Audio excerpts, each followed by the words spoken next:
राजस्थान कृषि अनुसंधान संस्थान निम्न में से किस शहर में स्थित है? तो राजस्थान कृषि अनुसंधान संस्थान के बारे में यहाँ पर पूछा गया है। ये आपका दुर्गापुरा जयपुर में स्थित है। ऑप्शन है यहाँ पर आपका करेक्ट हो जाएगा। यानी कि एक सवाल आपका अनुसंधान संस्थान से पूछा गया है, ये आपको ध्यान रखना है। तो अनुसंधान आपको अच्छे से याद कर लेना है। कौन कौन से अनुसंधान होते हैं दोस्तों? जैसे कि आपका राजस्थान भेड़ और ऊन अनुसंधान केंद्र अविकानगर टोंक में स्थित है, वो आपको ध्यान रखना है। अगर आपसे पूछा जाए केंद्रीय ऊन अनुसंधान केंद्र कहाँ पर है, तो ये आपका जोधपुर में हो जाएगा। भेष अनुसंधान केंद्र आपसे पूछा जाए तो वल्लभनगर उदयपुर हो जाएगा। तो इस तरीके से जो भी अनुसंधान केंद्र है ये आपको ध्यान रखना है। आगे देखिए, रामगंज मंडी जिसे धनिया शहर के नाम से जाना जाता है, निम्नलिखित में से राजस्थान के किस शहर के नज़दीक स्थित है? तो रामगंज मंडी जो है दोस्तों ये किस शहर के नज़दीक स्थित है? तो ये कोटा शहर के नज़दीक स्थित है। ऑप्शन भी करेक्ट हो जाएगा। और इसे धनिया शहर के नाम से जाना जाता है। तो ये भी आपसे फ्यूचर में पूछा जा सकता है, धनिया शहर के नाम से किसे जाना जाता है? रामगंज मंडी को जाना जाता है। तो ये आपको ध्यान रखना है। आगे देखिए, सेवण धामण और कराड़ है। तो सेवण धामण और कराड़ क्या हो जाएंगे दोस्तों? चार ऑप्शन आपके सामने, ये आपके घास के प्रकार हो जाएंगे, ये आपको ध्यान रखना है। निम्नलिखित में से कौन सा जीवाश्म पार्क है? तो यहाँ पर जीवाश्म पार्क कौन सा हो जाएगा? चार ऑप्शन आपके सामने हैं। आकलवुड फॉसिल पार्क जो है दोस्तों, जो कि आपका जैसलमेर और बाड़मेर में स्थित है। कहाँ पर स्थित है? ये आपका जैसलमेर और बाड़मेर में स्थित है, यह आपको ध्यान रखना है। तो यहाँ पर आपका राइट आंसर क्या हो जाएगा? ऑप्शन सी हो जाएगा। तो जीवाश्म पार्क जिसे आकलवुड फॉसिल पार्क कहा जाता है, जैसलमेर बाड़मेर में स्थित हो जाएगा। आगे देखिए, नरमा राजस्थान की किस फसल से संबंधित है? तो नरमा जो है राजस्थान की किस फसल से संबंधित है? यह आपके कपास से संबंधित है। ऑप्शन डी यहाँ पर आपका करेक्ट हो जाएगा। इसे क्या कहा जाता है दोस्तों? इसे सफ़ेद सोना भी कहा जाता है। कपास को सफ़ेद सोना कहा जाता है, ये आपको ध्यान रखना है। और दोस्तों यहाँ पर आपको एक और बात ध्यान रखनी है, अगर आपसे मक्का का पूछा जाए तो माही कंचन काफ़ी बार एग्जाम में पूछी जाती है। माही कंचन और माही धवल, ये आपकी किसकी किस्म हो जाएगी? ये आपकी मक्का की किस्म हो जाएगी, आपको ध्यान रखना है। माही कंचन माही धवल आपकी मक्का की किस्म हो जाएगी। और अगर आपसे पूछा जाए माही सुगंधा जो है ये किसकी किस्म हो जाएगी? तो ये आपकी चावल की हो जाएगी दोस्तों, ये आपको ध्यान रखना है। ठीक है, यहाँ पर कंफ्यूज नहीं होना है। मक्का की माही कंचन माही धवल हो जाएगी और माही सुगंधा आपकी चावल की हो जाएगी। आगे देखिए, पिछोला झील स्थित है। तो पिछोला झील आपकी कहाँ पर स्थित है? पिछोला झील आपकी उदयपुर में स्थित है। ऑप्शन से यहाँ पर आपका करेक्ट हो जाएगा। यह आपकी मीठे पानी की झील है दोस्तों। आगे देखिए, राजस्थान का राज्य पक्षी कौन सा है? तो राजस्थान का राज्य पक्षी कौन सा हो जाएगा? ये भी आपका फर्स्ट शिफ्ट में पूछा गया था। गोडावन, ग्रेट इंडियन बस्टर्ड जिसे कहा जाता है। ऑप्शन है यहाँ पर आपका करेक्ट हो जाएगा। राज्य पक्षी गोडावन हो जाएगा दोस्तों। अगर आपसे राज्य वृक्ष के बारे में पूछा जाए तो राज्य वृक्ष कौन सा हो जाएगा? खेजड़ी हो जाएगा, ये आपको ध्यान रखना है। अगर आपसे राज्य पुष्प के बारे में पूछा जाए तो पुष्प आपका कौन सा हो जाएगा? रोएडा हो जाएगा, यह आपको ध्यान रखना है दोस्तों। अगर राजस्थान के राज्य पशु आपसे पूछे जाए तो एक तो आपका चिंकारा हो जाएगा और एक आपका क्या हो जाएगा दोस्तों? ऊँट हो जाएगा। चिंकारा और ऊँट हो जाएगा, ये आपको ध्यान रखना है। ये कल ही आपके एग्जाम में पूछे गए हैं। आगे देखिए, अरावली श्रृंखला की सबसे ऊंची चोटी कौन सी है? तो अरावली श्रृंखला की सबसे ऊंची चोटी कौन सी हो जाएगी? अब यहाँ पर ऑप्शन देखिए दोस्तों, गुरु शिखर ऑप्शन में दिया गया है। ऑप्शन से यहाँ पर आपका करेक्ट हो जाएगा। इसकी ऊंचाई कितनी है? 1722 मीटर है, यह आपको ध्यान रखना है। इसके बाद दूसरी सबसे ऊंची चोटी कौन सी हो जाएगी? शेर हो जाएगी, जिसकी ऊंचाई कितनी दोस्तों? 1597 मीटर है, यह भी आपको ध्यान रखना है। आगे देखिए, कालीसिंध तापीय ऊर्जा परियोजना निम्न में से किस क्षेत्र में स्थित है? तो कालीसिंध तापीय ऊर्जा परियोजना निम्न में से किस क्षेत्र में स्थित है? तो काफ़ी आसान सा सवाल है दोस्तों। ये आपकी कहाँ पर हो जाएगी? झालावाड़ में हो जाएगी, आपको ध्यान रखना है। कहाँ पर हो जाएगी? झालावाड़ में हो जाएगी। अगर आपसे पूछा जाए काली तीर लिफ्ट परियोजना जो है ये कहाँ पर स्थित है? तो काली तीर जो है ये आपकी धौलपुर की हो जाएगी दोस्तों। काली तीर कहाँ की हो जाएगी? धौलपुर की हो जाएगी। आगे देखिए, राजस्थान पूरे देश में निम्नलिखित में से किसका सर्वाधिक उत्पादन राज्य है? तो किसका सर्वाधिक उत्पादक राज्य है? राजस्थान, यह आपका हो जाएगा दोस्तों ऊन का। ऑप्शन है यहाँ पर आपका करेक्ट हो जाएगा। ऊन उत्पादन में राजस्थान का प्रथम स्थान है। आगे देखिए, राजस्थान में निम्नलिखित में से कौन सा बांध है जिसका सिंचाई और जल विद्युत दोनों के लिए उपयोग किया जाता है? तो यहाँ पर ऑप्शन के हिसाब से आपको आंसर करना है। राणा प्रताप सागर बांध जो है दोस्तों, इसका सिंचाई और जल विद्युत दोनों के लिए यूज़ में लिया जाता है, ये आपको ध्यान रखना है। और यहाँ पर एक और बात आपको ध्यान रखनी है दोस्तों, राणा प्रताप सागर बांध जो है ये कौन सी नदी पर बना हुआ है? तो ये चंबल नदी के ऊपर बना हुआ है। अगर आपसे पूछा जाए मेजा बांध जो है ये कहाँ पर स्थित है? तो मेजा बांध आपका भीलवाड़ा में स्थित है दोस्तों। और जवाई बांध आपका पाली में हो जाएगा। और चंबल नदी पर दोस्तों 4 बांध बने हुए हैं, चारों आपको ध्यान रखना है। एक तो आपका गांधी सागर बना हुआ है जो कि आपका एमपी में बना हुआ है, मंदसौर एमपी में। और दूसरा आपका हो जाएगा दोस्तों कोटा बैराज। और एक आपका राणा प्रताप सागर हो जाएगा और एक आपका जवाहर सागर हो जाएगा दोस्तों। गांधी सागर और कोटा बैराज जो है ये आपके प्रथम चरण में बनाया गया था। राणा प्रताप सागर आपके दूसरे चरण में बना है और तीसरे चरण में आपका जवाहर सागर बना है। आगे देखिए, कत्था कौन से वृक्ष की आंतरिक लकड़ी से प्राप्त किया जाता है? तो कत्था कौन से वृक्ष की आंतरिक लकड़ी से प्राप्त किया जाता है? तो ये दोस्तों खेर पेड़ से प्राप्त किया जाता है। ऑप्शन है यहाँ पर आपका करेक्ट हो जाएगा। कत्था जो है ये खेर पेड़ से प्राप्त किया जाता है। और इसका संबंध किससे हो जाएगा? कथोड़ी जाति से हो जाएगा दोस्तों। किससे हो जाएगा? कथोड़ी जाति से हो जाएगा। आगे देखिए, नीचे 2 कथन दिए गए हैं दोस्तों, इन दोनों कथनों को पढ़िए। चना राजस्थान में रबी फसल के रूप में उगाया जाता है। यह कथन आपका बिल्कुल सही हो जाएगा। चना जो है राजस्थान में रबी फसल के रूप में उगाया जाता है। दूसरा कथन देखिए, तिलहन राजस्थान में रबी और खरीफ दोनों मौसम में उगाए जाते हैं। तो ये कथन भी यहाँ पर आपका सही है। तिलहन जो है ये रबी की फसल भी होती है और खरीफ की भी होती है दोस्तों, और रबी की फसल जो है ये चना होती है। तो दोनों कथन यहाँ पर सही हो जाएंगे, यानी कि यहाँ पर दोनों कथन सत्य है आपके। ठीक है, आगे देखिए, निम्नलिखित में से कौन सी राजस्थान की 2 नकदी फसलें हैं? ये सवाल आपका सेट के एग्जाम में 2 बार पूछा गया है, फिर से पूछा जा सकता है। तो राजस्थान की 2 नकदी फसलें कौन कौन सी हो जाएगी? कपास और तंबाकू हो जाएगी। कौन कौन सी हो जाएगी दोस्तों? कपास और तंबाकू। आगे देखिए, इंदिरा गांधी नहर निम्न में से राजस्थान के किस जिले में समाप्त होती है? तो इंदिरा गांधी नहर राजस्थान के किस जिले में समाप्त होती है? तो ये आपकी दोस्तों जैसलमेर में समाप्त होती है। ऑप्शन डी यहाँ पर आपका करेक्ट हो जाएगा। और इसका उद्गम कहाँ से होता है दोस्तों? हरी के बैराज से इसका उद्गम होता है। हरी के बैराज से इसका उद्गम होता है, जो कि आपका कहाँ पर स्थित है? पंजाब में स्थित है। यानी इसका उद्गम स्थल कहाँ पर हो जाएगा? पंजाब में हो जाएगा। और इंदिरा गांधी नहर से रिलेटेड सवाल काफ़ी बार एग्जाम में पूछा जाता है दोस्तों, तो इसको तो आप अच्छे से याद कर लीजिए। इसके बारे में जो भी डिटेल है वो आप अपने नोट्स में देखिए और इंदिरा गांधी नहर को अच्छे से याद कर लीजिए। आगे देखिए, किस शहर को राजस्थान का खाद्य कटोरा के रूप में जाना जाता है? तो राजस्थान का खाद्य कटोरा के रूप में किसे जाना जाता है? श्री गंगानगर को जाना जाता है। ऑप्शन डी यहाँ पर करेक्ट हो जाएगा। आगे देखिए, राजस्थान में पीएम कृषि सिंचाई PMKSY वर्ष लागू की गई थी। तो ये किस वर्ष में लागू की गई थी? पीएम कृषि सिंचाई परियोजना। तो ये आपकी दोस्तों 2015-16 में लागू की गई थी। ऑप्शन सी यहाँ पर आपका करेक्ट हो जाएगा। आगे देखिए, राजस्थान के निम्न में से कौन सा जिला वर्ष 2022-23 में राज्य में गेहूं के सर्वाधिक उत्पादन के लिए प्रसिद्ध है? तो गेहूं के सर्वाधिक उत्पादन के लिए कौन प्रसिद्ध है? श्री गंगानगर प्रसिद्ध है, इसीलिए इसे खाद्यान्न का कटोरा कहा जाता है। आगे देखिए, राजस्थान राज्य में निम्नलिखित में से कौन सा एक कृषि आधारित उद्योग नहीं है? तो यहाँ पर कौन सा एक कृषि आधारित उद्योग नहीं है, ये पूछा गया है दोस्तों। कपास, दाल और चावल जो है ये आपके कृषि आधारित उद्योग है। लौह और इस्पात जो है दोस्तों ये आपका खनिज आधारित उद्योग है। कैसा? ये आपका खनिज आधारित उद्योग है। तो ये कॉमन सेंस से भी आप कर सकते हो। आगे देखिए, निम्नलिखित में से कृषि का कौन सा संस्थागत कारक कृषि की उत्पादकता और प्रारूप को प्रभावित करता है? तो कृषि का कौन सा संस्थागत कारक है जो कृषि की उत्पादकता और प्रारूप को प्रभावित करता है? रासायनिक उर्वरक, फसल बीमा, स्थलाकृति, अधीनस्थ कृषि क्षेत्र का आकार। तो यहाँ पर आपका राइट आंसर हो जाएगा दोस्तों, ऑप्शन है रासायनिक उर्वरक। आगे देखिए, वर्गीज कुरियन को भारत में किस क्रांति के जनक के रूप में जाना जाता है? तो वर्गीज कुरियन जो है भारत में किस क्रांति के जनक के रूप में जाने जाते हैं? तो ये आपकी श्वेत क्रांति के जनक के रूप में जाने जाते हैं। ऑप्शन सी यहाँ पर आपका करेक्ट हो जाएगा। यह आपको ध्यान रखना है दोस्तों, क्रांतियाँ एग्जाम में काफ़ी बार पूछी जाती है। हरित क्रांति पूछी जाती है, जिसके जनक MS स्वामीनाथन हो जाएंगे। श्वेत क्रांति आपकी पूछी जाती है। नीली क्रांति भी पूछी जाती है। नीली क्रांति का संबंध किससे हो जाएगा? मछली से हो जाएगा। यह आपको ध्यान रखना है। आगे देखिए, भारत में नीली क्रांति किस कालावधि में प्रारंभ की गई? तो भारत में नीली क्रांति किस कालावधि में प्रारंभ की गई? आगे देखिए, निम्न में से राजस्थान की कौन सी झील खारे पानी की झील नहीं है? तो यहाँ पर कौन सी झील जो है ये खारे पानी की झील नहीं है? पचपंदरा, सांबर, डिडवाना, पिछोला। पचपंदरा आपकी बाड़मेर में स्थित है, सांबर आपकी जयपुर में स्थित है, डिडवाना नागौर में हो जाएगी, और पिछोला जो है ये उदयपुर में मीठे पानी की झील है दोस्तों। आगे देखिए, इंदिरा गांधी नहर परियोजना को निम्नलिखित में से किसकी बेहतर जीवन रेखा माना जाता है? तो इंदिरा गांधी नहर परियोजना जो है दोस्तों इसे निम्नलिखित में से किसकी बेहतर जीवन रेखा माना जाता है? तो पश्चिमी राजस्थान की ये बेहतर जीवन रेखा हो जाएगी। आगे देखिए, निम्नलिखित में से राजस्थान की सबसे लंबी नदी कौन सी है? तो राजस्थान की सबसे लंबी नदी कौन सी है? ऑप्शन के हिसाब से हमको आंसर करना है दोस्तों। यहाँ पर बनास ऑप्शन में नहीं दिया गया है, अगर बनास ऑप्शन में दिया जाता तो बनास राइट आंसर होता। तो राजस्थान की सबसे लंबी नदी ऑप्शन के हिसाब से कौन सी हो जाएगी? चंबल हो जाएगी। आगे देखिए, थार रेगिस्तान में 3 शहरों का रेगिस्तान त्रिकोण शामिल है। तो थार रेगिस्तान में 3 शहरों का रेगिस्तान त्रिकोण शामिल है, वो है। तो यहाँ पर रेगिस्तान त्रिकोण में कौन कौन शामिल है दोस्तों?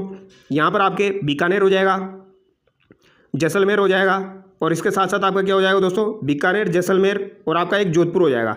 ऑप्शन है यहाँ पर आपका करेक्ट हो जाएगा दोस्तों। बाड़मेर यहाँ पर नहीं होता है, आपको ध्यान रखना है। पाली यहाँ पर नहीं है, बाड़मेर यहाँ पर नहीं है। बाड़मेर जो है दोस्तों इसको अब शामिल कर लिया गया है, बट फिर भी आंसर आपका यही माना जाता है, जैसलमेर, जोधपुर, बीकानेर। आगे देखिए, राजस्थान हथकरघा नीति को लागू हुई थी। तो राजस्थान हथकरघा नीति आपकी कब लागू हुई थी? ये आपकी 17 सितंबर 2022 को लागू हुई थी। ऑप्शन भी यहाँ पर करेक्ट हो जाएगा। आगे देखिए, निम्नलिखित में से कौन एक खरीफ फसल नहीं है? तो कौन सी यहाँ पर एक खरीफ फसल नहीं है? चना, बाजरा, मक्का, धान। तो यह भी हमने पढ़ा था दोस्तों। चना जो है ये आपकी रबी की फसल है। ऑप्शन डी यहाँ पर आपका करेक्ट हो जाएगा। आगे देखिए, निम्नलिखित में से कौन सा खनिज आधारित उद्योग है? तो यहाँ पर खनिज आधारित उद्योग कौन सा हो जाएगा? खाद्य प्रसंस्करण उद्योग, वस्त्र उद्योग, मत्स्य उद्योग, पेट्रोकेमिकल उद्योग। तो खनिज पर आधारित कौन सा हो जाएगा दोस्तों? आपका पेट्रोकेमिकल उद्योग हो जाएगा। निम्नलिखित में से कौन सा खनिज और धात्विक एवं अकार्बनिक है? यानी कि कौन सा खनिज धात्विक एवं अकार्बनिक है? तो ये आपका ग्रेफाइट हो जाएगा दोस्तों। ये आपका धात्विक भी है और अकार्बनिक भी है। आगे देखिए, भारत में पंचवर्षीय योजनाओं में से निम्न में से कौन से 3 वर्षों को योजना अवकाश घोषित किया गया था? तो कौन से 3 वर्ष ऐसे थे जिनको योजना अवकाश के रूप में घोषित किया गया था? यानी कि दोस्तों पंचवर्षीय योजना का सवाल भी आपसे एग्जाम में पूछा जाएगा, तो ये भी आपको ध्यान रखना है दोस्तों। तो यहाँ पर आपका राइट आंसर क्या हो जाएगा? यहाँ पर आपका राइट आंसर हो जाएगा दोस्तों 1966 से लेके 1969। ऑप्शन डी यहाँ पर आपका बिल्कुल करेक्ट हो जाएगा। ये 3 वर्ष ऐसे थे जिसमें पंचवर्षीय योजनाओं को लेकर अवकाश घोषित किया गया था। आगे देखिए, निम्नलिखित कथनों में से कौन सा कथन खेतड़ी ताम्र शोध संयंत्र के संदर्भ में सही नहीं है? तो खेतड़ी ताम्र शोध संयंत्र के संबंध में सही नहीं है। यह राजस्थान के बीकानेर जिले में स्थित है। तो क्या दोस्तों खेतड़ी ताम्र शोध संयंत्र जो है आपका बीकानेर में स्थित है? पहला कथन आपका गलत हो जाएगा। बाकी यहाँ पर 3 कथन जो दिए गए हैं दोस्तों ये सही है। इसका एक गंदकीय तेजाब संयंत्र और उर्वरक संयंत्र भी है। यह एक एकीकृत तांबा खनन सहायक शोधन संयंत्र है। यह मलजखंड तांबा खदान से लोह अयस्क प्राप्त करता है। ये तीनों यहाँ कथन यहाँ पर सही है। बाकी पहला कथन यहाँ पर गलत हो जाएगा। इंदिरा गांधी नहर निम्न में से किन नदियों पर बनाई गई है? तो इंदिरा गांधी नहर आपकी किन नदियों पर बनाई गई है? ये आपकी व्यास और सतलज पर बनाई गई है। ऑप्शन बी यहाँ पर आपका करेक्ट हो जाएगा। राजस्थान राज्य भारत के ऊन उत्पादन का लगभग कितना प्रतिशत उत्पादित करता है? तो दोस्तों यहाँ पर एग्जैक्ट ऑप्शन नहीं दिया गया है, यहाँ पर अंदाजे से आंसर लगाना है। भारत में ऊन उत्पादन जो है वो राजस्थान लगभग कितना करता है? तो राजस्थान जो ऊन उत्पादन करता है दोस्तों ये लगभग आपको 45% के आसपास करता है। अब यहाँ पर 45% ऑप्शन में नहीं दिया गया है, तो यहाँ पर बोर्ड के द्वारा क्या आंसर माना जाएगा वो हम देखते हैं। आगे देखिए, नीचे 2 कथन दिए गए हैं। कथन पहला देखिए, चंबल परियोजना मध्य प्रदेश राज्य और राजस्थान राज्य की संयुक्त परियोजना है। तो चंबल परियोजना जो है ये मध्य प्रदेश और राजस्थान की संयुक्त परियोजना है। ये कथन बिल्कुल सही है। माही ऊर्जा परियोजना राजस्थान में उदयपुर के पास स्थित है। तो क्या माही ऊर्जा परियोजना राजस्थान में उदयपुर के पास स्थित है या फिर बांसवाड़ा के पास स्थित है दोस्तों? तो आपकी बांसवाड़ा में स्थित है, तो उदयपुर यहाँ पर नहीं होगा। यानी कि पहला कथन यहाँ पर आपका सही हो जाएगा, दूसरा कथन यहाँ पर आपका गलत हो जाएगा।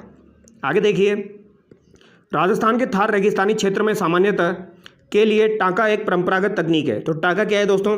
टाँका एक वर्षा जल संग्रहण की विधि है। ऑप्शन डी यहाँ पर आपका करेक्ट हो जाएगा। आगे देखिए, राजस्थान में खेती के क्षेत्र का लगभग कितना प्रतिशत है? तो राजस्थान में खेती का क्षेत्र का लगभग कितना प्रतिशत हो जाएगा? ये आपका दोस्तों 55% हो जाएगा। ऑप्शन ए यहाँ पर करेक्ट हो जाएगा। राजस्थान की किस झील में मेंथा नदी विलय हो जाती है? तो मेंथा नदी जो है दोस्तों ये आपकी कौन सी झील में विलय हो जाती है? 4 झीलें आपके सामने हैं, तो ये सांभर झील में विलय हो जाती है। आपको ध्यान रखना है दोस्तों। रूपनगढ़ जो है, रूपनगढ़, खारी, खंडेला और ये मेंथा नदी जो है ये आपकी सांभर झील में अपना जल गिराती है। ये आपको ध्यान रखना है। आना सागर झील आपकी आनाजी के द्वारा बनाई गई थी, अणोराज के द्वारा, अजमेर में स्थित है। पिछोला झील आपकी उदयपुर में हो जाएगी और डिडवाना आपकी नागौर में हो जाएगी। आगे देखिए, 2011 की जनगणना के अनुसार निम्न में से राजस्थान के किस जिले में महिला साक्षरता की दर सबसे कम है? तो महिला साक्षरता की दर सबसे ज़्यादा तो कोटा में हो जाएगी और सबसे कम कहाँ पर हो जाएगी दोस्तों? सबसे कम आपकी जालोर में हो जाएगी। ऑप्शन है यहाँ पर आपका करेक्ट हो जाएगा।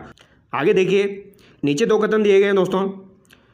लाल पीली मिट्टी सवाई माधोपुर, सिरोही, राजसमंद, उदयपुर, बांसवाड़ा जिलों के हिस्सों में पाई जाती है। तो लाल पीली मिट्टी जो है दोस्तों ये सवाई माधोपुर, सिरोही, राजसमंद, उदयपुर, बांसवाड़ा जिलों के हिस्सों में पाई जाती है। ये कथन आपका बिल्कुल सही है, इसमें कोई डाउट नहीं है। लाल पीली मिट्टी मूंगफली और कपास की खेती के लिए उपयुक्त है। तो लाल पीली मिट्टी जो है दोस्तों ये मूंगफली के लिए तो बिल्कुल उपयुक्त है और कपास के लिए यहाँ पर डाउट है दोस्तों। तो ये सवाल का आंसर बोर्ड के द्वारा क्या माना जाएगा उसके ऊपर हम डिपेंडेंट है। हालांकि बहुत सारे टीचर्स ने यहाँ पर आंसर ये बताया है, पहला कथन तो इसका सही है और दूसरा कथन यहाँ पर गलत बताया है, और बहुत सारे टीचर्स ने दूसरा कथन भी यहाँ पर सही बताया है। आगे देखिए, निम्नलिखित में से कौन सी ताज़ा पानी की झील है? तो ताज़ा पानी की झील आपकी कौन सी हो जाएगी दोस्तों? ताज़ा पानी की झील आपकी उदय सागर झील हो जाएगी, जो कि आपकी कहाँ पर स्थित है? यह आपकी उदयपुर में स्थित है। सांभर झील आपकी खारे पानी की झील है। 55 बाड़मेर ये भी खारे पानी की है। डिडवाना नागौर भी खारे पानी की है। तो दोस्तों झीलों से संबंधित सवाल एग्जाम में पूछे गए और नदियों से संबंधित भी पूछे गए। एक सवाल आपका मिट्टी का भी पूछा गया, तो मिट्टी भी आपको पढ़ना है। इसके अलावा खनिज से संबंधित सवाल भी पूछा गया, तो खनिज भी आपको पढ़ना है। तो ये कुछ टॉपिक है जो कि आपको स्पेशली रूप से पढ़ने हैं। आगे देखिए, जवाहर सागर बांध निम्नलिखित में से किस नदी पर है? तो जवाहर सागर बांध आपका किस नदी पर हो जाएगा? चंबल नदी पर हो जाएगा। ऑप्शन भी यहाँ पर करेक्ट हो जाएगा। आगे देखिए, निम्नलिखित में से किसे भारत में हरित क्रांति का जनक माना जाता है? तो हरित क्रांति का जनक किसे माना जाता है दोस्तों? MS स्वामीनाथन को माना जाता है। ऑप्शन सी यहाँ पर आपका करेक्ट हो जाएगा।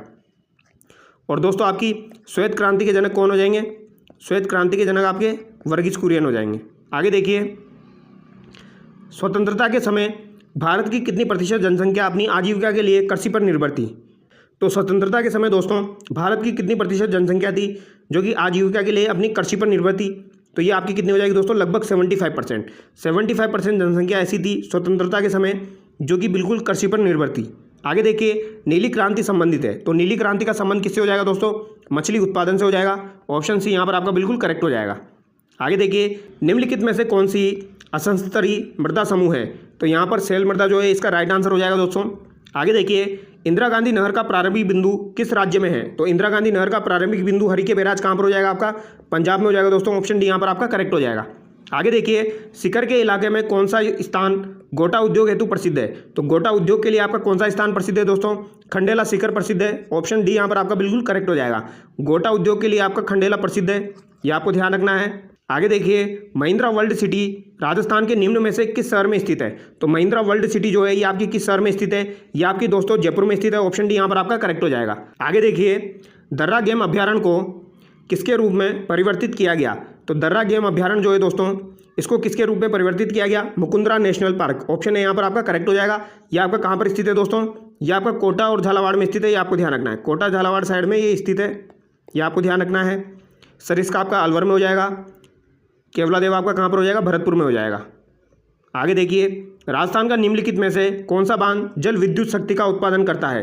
तो जल विद्युत शक्ति का उत्पादन करता है ये आपका कौन सा हो जाएगा? माही बजा सागर बांध हो जाएगा, ये आपको ध्यान रखना है। ऑप्शन बी बिल्कुल करेक्ट हो जाएगा। मेजा बांध आपका कोठारी नदी पर स्थित है भीलवाड़ा के अंदर। जवाई बांध आपका पाली में स्थित है दोस्तों।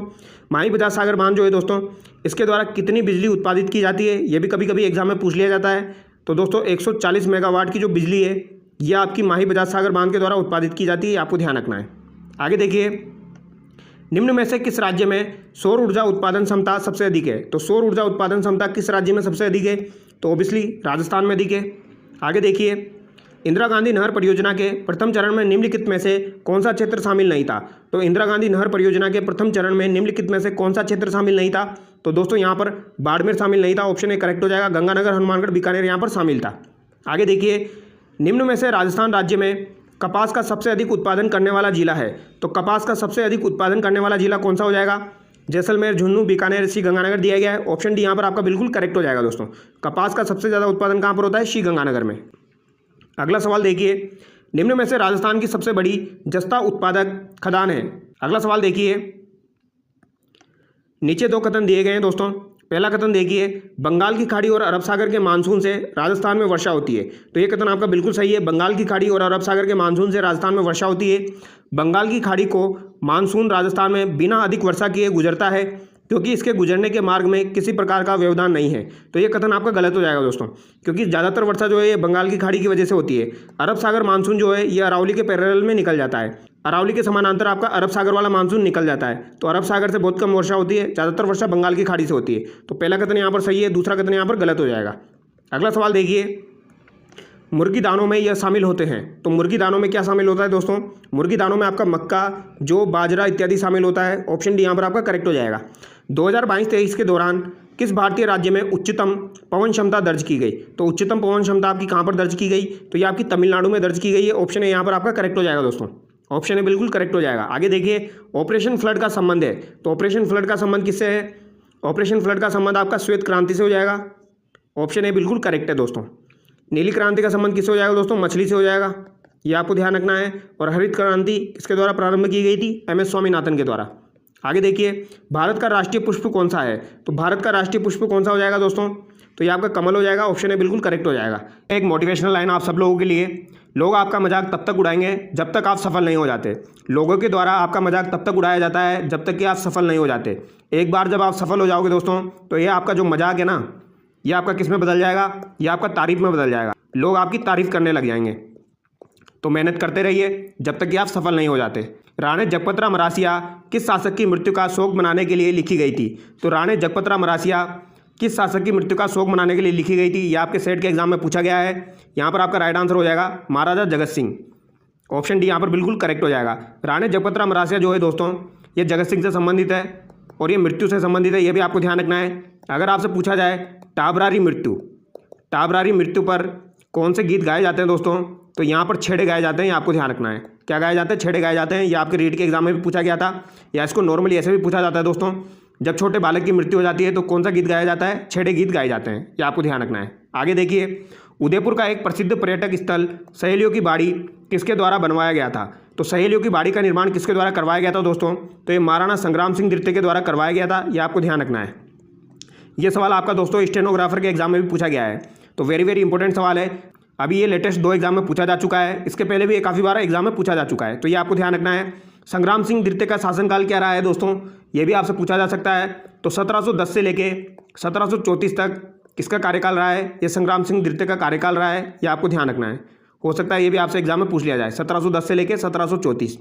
और इनके कार्यकाल में दोस्तों अगर चित्र से लेकर रिगार्डिंग सवाल पूछा जाए तो कलीला दमना का जो चित्रण है, और इसके साथ मुल्ला दो प्याजा का जो चित्रण है, ये किसके काल में हुआ है दोस्तों, ये आपके महाराणा संग्राम सिंह द्वितीय के काल में हुआ है। ये आपको ध्यान रखना है। और अगर आपसे पूछा जाए वेदनाथ प्रशस्ति का निर्माण किसके काल में हुआ है, तो वेदनाथ प्रशस्ति का निर्माण जो है ये भी संग्राम सिंह द्वितीय के काल में हुआ है।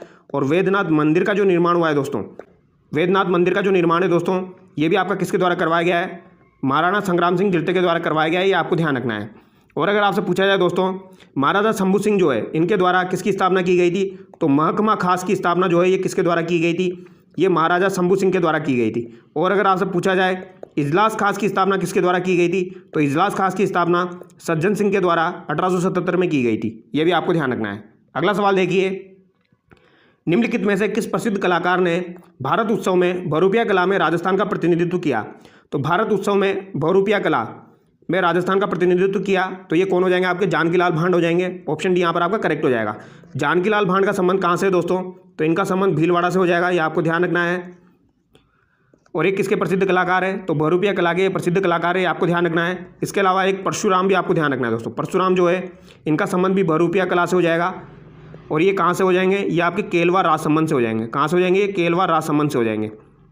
ये भी आपको ध्यान रखना है। जानकीलाल भांड जो है इनको 2024 में पद्मश्री से भी सम्मानित किया जा चुका है। ये भी आपको ध्यान रखना है। आगे देखिए, वागड़ की मीरा के नाम से कौन प्रसिद्ध है। तो वागड़ की मीरा के नाम से कौन प्रसिद्ध है, ये सवाल मैंने आपको काफ़ी बार करवाया हुआ है दोस्तों। यहाँ पर आपका राइट आंसर हो जाएगा गौरीबाई, जिनका संबंध किससे हो जाएगा दोस्तों, डूंगरपुर से हो जाएगा। ये आपको ध्यान रखना है। तो वागड़ की मीरा को किसे कहा जाता है, गौरीबाई को कहा जाता है। अगर आपसे पूछा जाए दोस्तों राजस्थान की दूसरी मीरा किसे कहा जाता है, तो राजस्थान की दूसरी मीरा जो है ये रानाबाई को कहा जाता है। ये आपको ध्यान रखना है, रानाबाई को कहा जाता है। और इनका संबंध कहाँ से हो जाएगा दोस्तों, हरनवा नागौर से हो जाएगा। कहाँ से हो जाएगा, हरनवा नागौर से हो जाएगा। और इनके गुरु का नाम अगर आपसे पूछा जाए तो रानाबाई के गुरु का नाम क्या हो जाएगा, संत चतुरदास हो जाएगा। ये भी आपको ध्यान रखना है, ये भी आपसे पूछा जा सकता है। तो राजस्थान की दूसरी मीरा रानाबाई को कहा जाता है और वागड़ की मीरा गौरीबाई को कहा जाता है। ये आपको ध्यान रखना है। पन्नाधाई कौन हो जाएगी दोस्तों, पन्नाधाई जो है इनके द्वारा महाराणा उदय सिंह की जान बचाई गई थी। ये आपको ध्यान रखना है। अपने बेटे चंदन का बलिदान दिया था इन्होंने और महाराणा उदय सिंह की जान बचाई थी। ये आपको ध्यान रखना है, ठीक है। और अगर आपसे मीराबाई के बारे में पूछा जाए दोस्तों, तो मीराबाई जो है इन्हें राजस्थान की राधा कहा जाता है। मीराबाई को राजस्थान की राधा कहा जाता है। और इनका जो विवाह हुआ था वो किसके साथ हुआ था, तो राणा सांगा के पुत्र भोजराज के साथ हुआ था। ये आपको ध्यान रखना है। और कब हुआ था दोस्तों, 1516 ईस्वी में हुआ था। ये भी आपको ध्यान रखना है। मीराबाई का जन्म कुड़की पाली में हुआ था। ये भी एग्जाम में पूछ लिया जाता है। आगे देखिए, किस वर्ष में पृथ्वीराज तृतीय ने महोबा के शासक चंदेल को हराया था। अब यहाँ पर मैं एक्सप्लेनेशन आपको क्यों बता रहा हूँ दोस्तों, क्योंकि हो सकता है यही सवाल एग्जाम में ना पूछा जाए, इसके आसपास का सवाल आपसे पूछा जाए, इसीलिए मैं थोड़ा बहुत एक्सप्लेनेशन आपको बता रहा हूँ। पृथ्वीराज तृतीय ने महोबा के शासक चंदेल को हराया था। तो कब हराया था दोस्तों, महोबा या इसे तुमुल भी कहा जाता है दोस्तों। महोबा या तुमुल का युद्ध जो है आपका 1182 में हुआ था। और यहाँ पर किसको हराया था दोस्तों, परमादी देव को हराया गया था पृथ्वीराज चौहान के द्वारा। ये आपको ध्यान रखना है। तो ये 1182 में हुआ था आपका। ऑप्शन डी यहाँ पर आपका बिल्कुल करेक्ट हो जाएगा। और यहाँ पर कौन कौन मारे गए थे दोस्तों, तो आला और उदल जो थे ये 2 भाई थे। ये किसके सेनापति थे दोस्तों, परमादी देव के सेनापति थे। ये इस युद्ध में मारे गए थे। ये आपको ध्यान रखना है। और जब पृथ्वीराज तृतीय की यहाँ पर विजय हो गई थी तो यहाँ का जो प्रशासक है वो किसे नियुक्त किया गया था, तो यहाँ का जो प्रशासक है दोस्तों वो पंजुन राय को नियुक्त किया गया था। किसे नियुक्त किया गया था, पंजुन राय कछुआ को नियुक्त किया गया था। यह भी आपको ध्यान रखना है। यह भी आपका आरपीएससी के द्वारा पूछा गया था, पंजुन राय कछुआ। और दोस्तों 1191 में तराइन का प्रथम युद्ध हुआ था मोहम्मद गोरी के साथ, जिसमें पृथ्वीराज चौहान की जीत हुई थी। और 1192 में तराइन का द्वितीय युद्ध हुआ था, जिसमें मोहम्मद गोरी की जीत हुई थी और पृथ्वीराज चौहान की हार हुई थी। यह आपको ध्यान रखना है। पृथ्वीराज चौहान तृतीय जो है ये 11 वर्ष की उम्र में राजा बने थे और 1177 में ये राजा बने थे। ये आपको ध्यान रखना है। और यहाँ पर इनकी संरक्षिका कौन बनी थी दोस्तों? इनकी माता कर्पूरवी देवी बनी थी। और इनके पिता कौन हो जाएंगे? इनके पिता सोमेश्वर हो जाएंगे। जो भी एग्जाम में पूछ लिया जाता है तो ये भी आपको ध्यान रखना है। आगे बढ़ते हैं दोस्तों। बालातल सभ्यता का पुरातत्व स्थल कहाँ स्थित है? तो बालातल सभ्यता आपकी कहाँ पर हो जाएगी? ये आपकी वल्लभ नगर उदयपुर में स्थित है। ये आपको ध्यान रखना है। कहाँ पर स्थित है? वल्लभ नगर उदयपुर में स्थित है। और दोस्तों इसका उत्खनन किसके द्वारा किया गया है? तो वी.एन. मिश्रा के द्वारा किया गया। ये आपको ध्यान रखना है। 1994 में। किसके द्वारा किया गया? वी.एन. मिश्रा के द्वारा 1994 में किया गया है। और आपकी ये बेडच नदी के किनारे स्थित है। ये भी आपको ध्यान रखना है। ठीक है। और अगर आपसे पूछा जाए भेष अनुसंधान केंद्र कहाँ पर स्थित है? भेष अनुसंधान केंद्र कहाँ पर स्थित है? तो आपका भेष अनुसंधान केंद्र जो है ये भी वल्लभ नगर उदयपुर में स्थित है। आगे देखिए, चंद्रमीणा पर विजय का उत्सव मनाने के लिए कछुआ द्वारा कौन सा मेला शुरू किया गया था? तो कछुआओं के द्वारा चंद्रमीणा पर जब इन्होंने विजय प्राप्त की थी तो कौन सा उत्सव शुरू किया गया था दोस्तों? तो यहाँ पर आप देखिए डंकी मेला शुरू किया गया था, यानी गधों का मेला। यह आपको ध्यान रखना है। गधों का मेला शुरू किया गया था दोस्तों, ये आपको ध्यान रखना है, जिसे खलकणी माता डंकी मेला कहा जाता है। ऑप्शन ए यहाँ पर आपका करेक्ट हो जाएगा, इंपॉर्टेंट है। भ्रतरी मेला आपका कहाँ पर लगता है? तो ये अलवर में लगता है। ये भी आपको ध्यान रखना है, ये भी एग्जाम में पूछा जा सकता है। आगे देखिए दोस्तों, राजस्थान के एकीकरण के चौथे चरण में किन 4 रियासतों का वरत राजस्थान में विलय हुआ? तो वरत राजस्थान का निर्माण कब हुआ था दोस्तों? 30 मार्च 1949 को हुआ था। ये आपको ध्यान रखना है। और यहाँ पर 4 बड़ी रियासतें मिलाई गई थी। ये आपको ध्यान रखनी कौन कौन सी? जयपुर, जोधपुर, बीकानेर, जैसलमेर। ऑप्शन बी यहाँ पर आपका करेक्ट हो जाएगा। और यहाँ पर उद्घाटन किसके द्वारा किया गया था? वल्लभ भाई पटेल के द्वारा यहाँ पर उद्घाटन किया गया था। ये भी आपको ध्यान रखना है। ठीक है। और यहाँ पर महाराजा प्रमुख किसे बनाया गया था दोस्तों? यहाँ पर महाराजा प्रमुख तो भूपाल सिंह को बनाया गया था। ये आपको ध्यान रखना है। और राज प्रमुख कौन थे? मान सिंह थे, जो कि इंपॉर्टेंट है, एग्जाम में पूछा जाता है। ठीक है। ऑप्शन बी यहाँ पर आपका करेक्ट हो जाएगा। आगे देखिए, राजस्थान में दांतों के बीच में सोने की कील लगाने की कला को क्या कहा जाता है? तो दांतों के बीच में जो सोने की कील लगवाई जाती है दोस्तों, इसे क्या कहा जाता है? इसे चूंक कहा जाता है। ऑप्शन सी यहाँ पर आपका करेक्ट हो जाएगा, इंपॉर्टेंट है दोस्तों। दांत के 2 आभूषण आपको ध्यान रखना है, एक तो चूंक और एक रखन। ठीक है। चूंक जो है दोस्तों, दांतों के बीच में सोने की जो कील लगवाई जाती है उसे तो चूंक कहा जाता है। और जो प्लेट लगवाई जाती है, सोने की जो प्लेट लगवाई जाती है उसे क्या कहा जाता है दोस्तों? उसे रखन कहा जाता है। तो ये प्लेट वाला भी आपको ध्यान रखना है, प्लेट वाला भी एग्जाम में पूछा जा सकता है। और जब दोनों ऑप्शन में दिए जाएंगे दोस्तों, चूंक और रखन, तब बच्चे कंफ्यूज हो जाएंगे। तो रखन में तो प्लेट लगाई जाती है और कील जो है ये चूंक में लगवाई जाती है। इसके अलावा 2 और आभूषण है, वो भी अगर आप ध्यान रखना चाहो तो रख सकते हो दोस्तों। मेक आभूषण जो है ये भी दांत का आभूषण है। और एक आपका धोस आभूषण जो है ये भी दांत का आभूषण है दोस्तों। मेक और धोस जो है ये भी आपके दांत के आभूषण हो जाएंगे। आगे देखिए, नाटाणियों की हवेली कहाँ पर स्थित है? तो नाटाणियों की हवेली आपकी कहाँ पर स्थित है?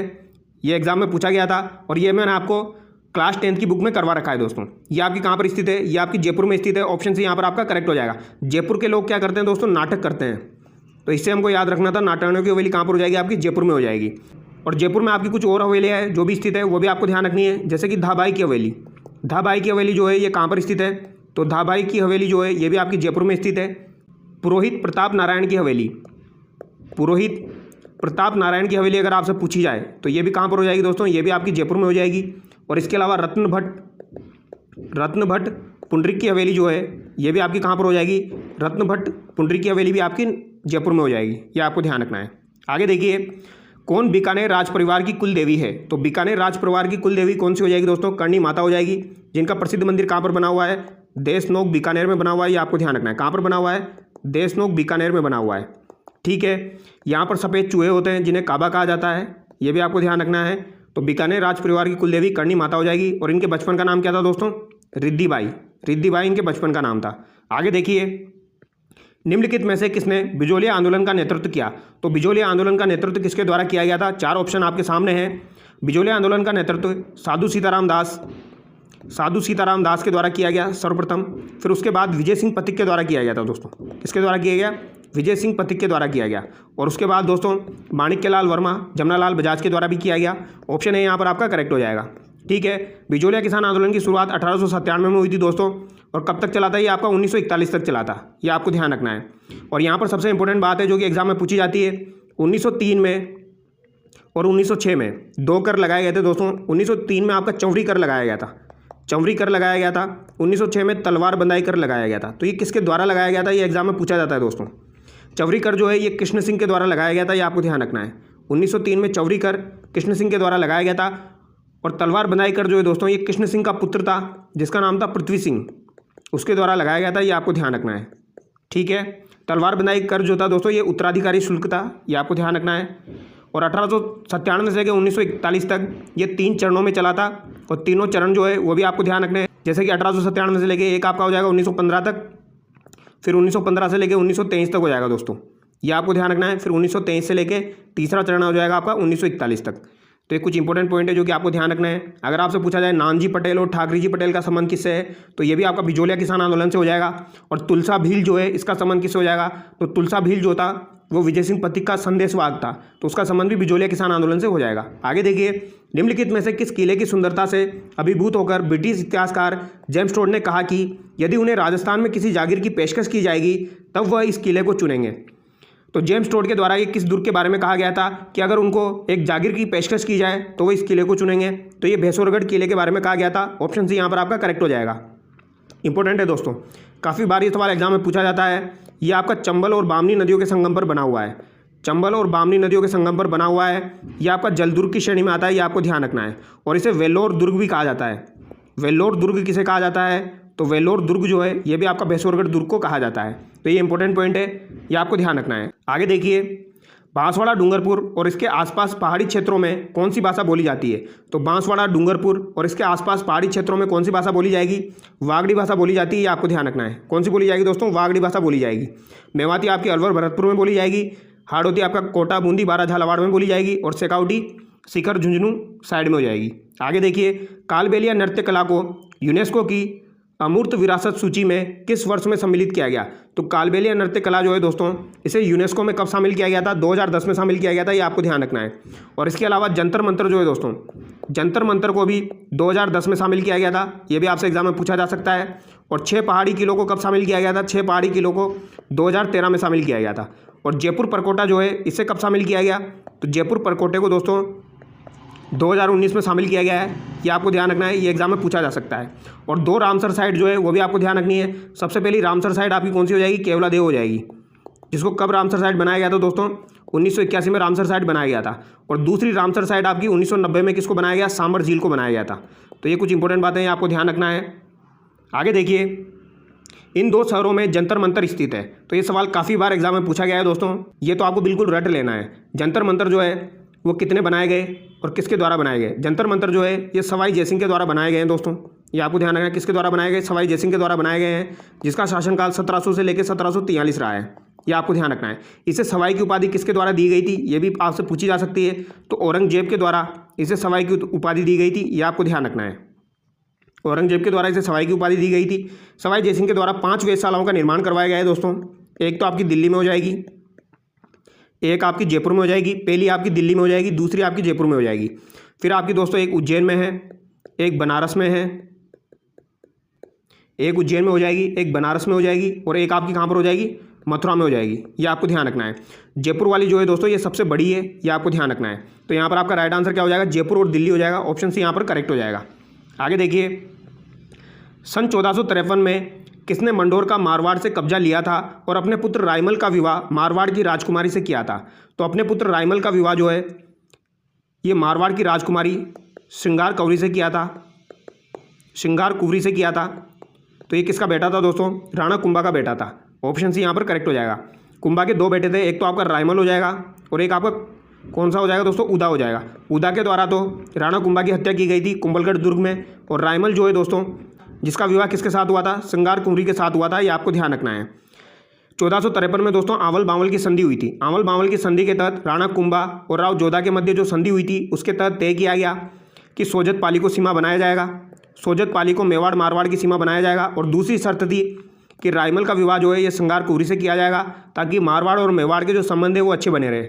आगे देखिए, राजस्थान का कौन सा मेला राजस्थानी जनजातियों का कुंभ कहलाता है, तो राजस्थानी जनजातियों का कुंभ कहलाता है, ये कौन सा मेला हो जाएगा आपका, बेणेश्वर मेला हो जाएगा। ऑप्शन से यहाँ पर करेक्ट हो जाएगा। बेणेश्वर मेला आपका सोम माही जाखम, सोम माही जाखम जहाँ पर मिलती है दोस्तों, त्रिवेणी संगम होता है, वहाँ पर भरता है आपका नवाडपुरा डूंगरपुर में, ये आपको ध्यान रखना है। कहाँ पर भरता है, नवाडपुरा डूंगरपुर में। और ये आपका कब भरता है दोस्तों, माघ पूर्णिमा को भरता है। कब भरता है, माघ पूर्णिमा को भरता है। इंपॉर्टेंट है, ये पूछा जा सकता है। और पुष्कर मेला कपिल मुनि का मेला जो है ये आपका कब भरता है दोस्तों, पुष्कर मेला कपिल मुनि का मेला आपका कार्तिक पूर्णिमा को भरता है। और इसके अलावा शीतला माता का मेला अगर आपसे पूछा जाए तो ये आपका चैत्र कृष्ण पक्ष की अष्टमी को भरता है।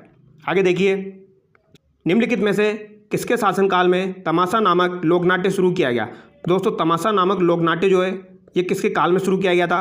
तो ये महाराजा सवाई प्रताप सिंह के काल में शुरू किया गया था। ऑप्शन सी यहाँ पर आपका करेक्ट हो जाएगा। ठीक है, तमाशा जो है ये किसके द्वारा जयपुर लाया गया था? तो ये बंशीधर भट्ट के द्वारा जयपुर लाया गया था। किसके द्वारा? बंशीधर भट्ट के द्वारा जयपुर लाया गया था, यानी कि इसके प्रवर्तक कौन हो जाएंगे? बंशीधर भट्ट हो जाएंगे। और ये किसके काल में प्रसिद्ध हुआ? सवाई प्रताप सिंह के काल में। यानी कि ये मूलतः कहाँ का हो जाएगा? महाराष्ट्र का हो जाएगा। अगर आपसे पूछा जाए तमाशा मूलतः किस राज्य का है, तो महाराष्ट्र का हो जाएगा। और यहाँ पर इसके प्रसिद्ध कलाकार कौन कौन हो जाएंगे? गोपी कृष्ण भट्ट हो जाएंगे, ये आपको ध्यान रखना है। गोपी कृष्ण भट्ट हो जाएंगे, फूलजी भट्ट हो जाएंगे, ये इसके प्रसिद्ध कलाकार है। तो ये भी आपसे एग्जाम में पूछ लिए जाते हैं, ये आपको ध्यान रखना है। सवाई प्रताप सिंह के द्वारा दोस्तों हवा महल का निर्माण भी करवाया गया था 1799 ईस्वी में। ये भी आपसे एग्जाम में पूछा जाता है, तो ये भी आपको ध्यान रखना है। सवाई प्रताप सिंह जो है इनको दोस्तों ब्रज निधि के नाम से भी जाना जाता है। ब्रज निधि की जो उपाधि है वो सवाई प्रताप सिंह को दी जाती है। और इनके दरबार में दोस्तों 22 विद्वान रहते थे। 22 विद्वान इनके दरबार में रहते थे, जिन्हें गुणीजन खाना कहा जाता था। क्या कहा जाता था दोस्तों? गुणीजन खाना कहा जाता था, ये आपको ध्यान रखना है। ठीक है, इन्हें गंधर्व 22 ही कहा जाता था। आगे देखिए, किस किले में किशोरी महल, महल खास, कोटी खास, जवार बुर्ज और फतेहपुर बुर्ज स्थित है? तो किशोरी महल, महल खास, कोटी खास, जवार बुर्ज, फतेहपुर बुर्ज जो है ये आपकी लोहागढ़ किले में स्थित है। ऑप्शन सी यहाँ पर आपका करेक्ट हो जाएगा, ये आपको ध्यान रखना है। इसके अलावा अगर आपसे पूछा जाए गंगा मंदिर जो है और लक्ष्मण मंदिर, गंगा मंदिर लक्ष्मण मंदिर जो है ये भी आपका कहाँ पर स्थित है? तो गंगा मंदिर और लक्ष्मण मंदिर जो है ये आपके लोहागढ़ किला में स्थित है, ये आपको ध्यान रखना है। और अगर आपसे पूछा जाए दोस्तों विभीषण का मंदिर कहाँ पर स्थित है? तो विभीषण का मंदिर जो है ये आपका कैथून कोटा में स्थित है। आगे देखिए, निम्नलिखित में से किस किले को सोनार किला या स्वर्ण किला के नाम से जाना जाता है? तो सोनार किला या स्वर्ण किला के नाम से किसे जाना जाता है? तो ये जैसलमेर के किले को जाना जाता है, ये आपको ध्यान रखना है। और अगर आपसे पूछा जाए सुवर्णगिरी के नाम से किसे जाना जाता है? तो ये जालोर के किले को जाना जाता है, ये आपको ध्यान रखना है। ठीक है, सोनार किला या स्वर्ण किला तो जैसलमेर को कहा जाएगा और सुवर्ण किला जो है ये जालोर को कहा जाएगा। आगे देखिए, राजस्थानी उपन्यास और नाटक के प्रथम लेखक कौन थे? तो राजस्थानी उपन्यास और नाटक के प्रथम लेखक आपके कौन हो जाएंगे? तो ये आपके शिवचंद्र भरतिया हो जाएंगे। ऑप्शन डी यहाँ पर आपका करेक्ट हो जाएगा दोस्तों। शिवचंद्र भरतिया जो है ये राजस्थानी उपन्यास और नाटक के प्रथम लेखक हो जाएंगे। बहुत सारे बच्चों ने यहाँ पर शिव कुमार भरतिया कर दिया था, जो कि गलत होगा। शिवचंद्र भरतिया इसका करेक्ट आंसर है, तो ऑप्शन डी यहाँ पर करेक्ट हो जाएगा दोस्तों। इसके अलावा अगर आपसे पूछा जाए दोस्तों इनका प्रसिद्ध नाटक का नाम क्या है? तो इनका प्रसिद्ध नाटक हो जाएगा आपका केसर विलास। ये आपसे एग्जाम में पूछा जा सकता है, तो ये आपको ध्यान रखना है। इनका प्रसिद्ध नाटक कौन सा हो जाएगा? केसर विलास हो जाएगा। और इनका प्रसिद्ध उपन्यास जो है वो कौन सा हो जाएगा? तो वो आपका हो जाएगा दोस्तों कनक सुंदर, कनक सुंदर। और यहाँ पर भी ये पूछा गया है इनका उपन्यास और इनका नाटक, यानी कि केसर विलास और कनक सुंदर, ये आपको ध्यान रखना है। ठीक है, आगे देखिए, अल्लाह जीलाबाई एक प्रसिद्ध लोक कलाकार है जो के लिए जानी जाती है। तो ये किसके लिए जानी जाती है अल्लाह जीलाबाई? अल्लाह जीलाबाई जो है दोस्तों ये आपके मांड गायन के लिए जानी जाती है। ऑप्शन डी यहाँ पर आपका करेक्ट हो जाएगा। अल्लाह जीलाबाई को 1982 में पद्मश्री से सम्मानित किया जा चुका है, ये भी एग्जाम में पूछा जाता है, तो ये भी आपको ध्यान रखना है। आगे देखिए, इस महीने में कजली तीज का त्यौहार बूंदी में मनाया जाता है। तो किस महीने में कजली तीज का त्यौहार बूंदी में मनाया जाता है दोस्तों? कजली तीज यानी कि इसे बूढ़ी तीज कहा जाता है। बूढ़ी तीज, बड़ी तीज या इसे सातुड़ी तीज भी कहा जाता है दोस्तों। सातुड़ी तीज भी किसे कहा जाता है? ये कजली तीज को कहा जाता है। ये आपकी कब मनाई जाती है? ये भाद्रपद की कृष्ण पक्ष की तृतीया को मनाई जाती है, ये आपको ध्यान रखना है। और अगर आपसे पूछी जाए छोटी तीज कहाँ पर मनाई जाती है दोस्तों? तो छोटी तीज आपकी जयपुर की प्रसिद्ध है और ये आपकी श्रावण शुक्ल पक्ष की तृतीया को मनाई जाती है, ये आपको ध्यान रखना है। ये सवाल काफ़ी बार एग्जाम में पूछा जाता है। आगे देखिए, राजस्थान राज्य का पूर्ण एकीकरण कब हुआ? तो राजस्थान राज्य का पूर्ण एकीकरण कब हुआ था? तो ये 1 नवंबर 1956 को हुआ दोस्तों। ऑप्शन डी यहाँ पर आपका करेक्ट हो जाएगा। राजस्थान का एकीकरण 7 चरणों में हुआ था और इन 7 चरणों के बारे में आपको ध्यान रखना है दोस्तों, काफ़ी बार एग्जाम में पूछे जाते हैं। अगला सवाल देखिए, राजस्थानी भाषा में उपलब्ध कविता में संतों के जीवन वृत्तांत को क्या कहा जाता है? तो संतों का जो जीवन वृत्तांत होता है उसको क्या कहा जाएगा? उसे पर्ची कहा जाता है दोस्तों। क्या कहा जाएगा? पर्ची कहा जाएगा। इंपॉर्टेंट है, ध्यान रखना है, 2 से 3 बार ये सवाल पूछा जा चुका है। अगला सवाल देखिए, सीकर के इलाके में कौन सा स्थान गोटा उद्योग हेतु प्रसिद्ध है? तो गोटा उद्योग के लिए आपका कौन सा स्थान प्रसिद्ध है दोस्तों? तो ये आपका खंडेला शिखर प्रसिद्ध है। कौन सा प्रसिद्ध है? खंडेला शिखर जो है ये आपका गोटा उद्योग के लिए प्रसिद्ध है, ये आपको ध्यान रखना है दोस्तों। और अगर आपसे पूछा जाए ब्लू पोइट्री के लिए आपका कौन सा स्थान प्रसिद्ध है? तो ये आपका जयपुर हो जाएगा, जिसके प्रसिद्ध कलाकार कौन हो जाएंगे दोस्तों? कृपाल सिंह शेखावत हो जाएंगे। कौन हो जाएंगे? कृपाल सिंह शेखावत हो जाएंगे ब्लू पोइट्री के। और मीनाकारी जो है ये आपकी कहाँ की प्रसिद्ध है? मीनाकारी जो है ये भी आपकी जयपुर की प्रसिद्ध है और इसके प्रसिद्ध कलाकार कौन हो जाएंगे? कुदरत सिंह हो जाएंगे, ये भी आपको ध्यान रखना है। ठीक है, ब्लू पोइट्री के तो कृपाल सिंह शेखावत हो जाएंगे, मीनाकारी के कुदरत सिंह हो जाएंगे। और अगर आपसे पूछा जाए दोस्तों ब्लैक पोइट्री जो है ये कहाँ की प्रसिद्ध है? तो सवाई माधोपुर कोटा की ब्लैक पोइट्री प्रसिद्ध है। आगे देखिए, निम्नलिखित पर्यटन केंद्रों में से कौन सा अजमेर के पास स्थित नहीं है? तो यहाँ पर कौन सा अजमेर के पास स्थित नहीं है? गुलाब बाग, तारागढ़ किला, दौलत बाग, आना सागर झील। इंपॉर्टेंट सवाल है दोस्तों। आना सागर झील जो है इसका निर्माण अणुराज के द्वारा करवाया गया था, यह आपको ध्यान रखना है। अणुराज के द्वारा इसका निर्माण करवाया गया था, अजमेर में स्थित है। दौलत बाग का निर्माण किसके द्वारा करवाया गया था? जहांगीर के द्वारा करवाया गया था, ये भी आपको ध्यान रखना है। और एक पूछा जाता है दोस्तों बारादरी, बारादरी का निर्माण किसके द्वारा करवाया गया था? तो बारादरी का निर्माण शाहजहाँ के द्वारा करवाया गया था, ये भी आपसे एग्जाम में पूछा जाता है। तारागढ़ किला जो है ये आपका अजमेर में स्थित है, और यहाँ पर आपका राइट आंसर ऑप्शन ए हो जाएगा, क्योंकि गुलाब बाग जो है ये आपका उदयपुर में स्थित है दोस्तों। कहाँ पर स्थित है? उदयपुर में स्थित है। अगला सवाल देखिए, धरती दोरारी गाने के गीतकार कौन है? तो धरती दोरारी जो गाना है इसके गीतकार कौन हो जाएंगे? तो ये कन्हैयालाल सेठिया हो जाएंगे, ये आपको ध्यान रखना है। कन्हैयालाल सेठिया के द्वारा मिंजर भी लिखी गई है दोस्तों, मिंजर जो है ये भी कन्हैयालाल सेठिया के द्वारा लिखी गई है। इसके अलावा पातल और पीतल, पातल और पीतल जो है ये भी किसके द्वारा लिखी गई है? कन्हैयालाल सेठिया के द्वारा लिखी गई है।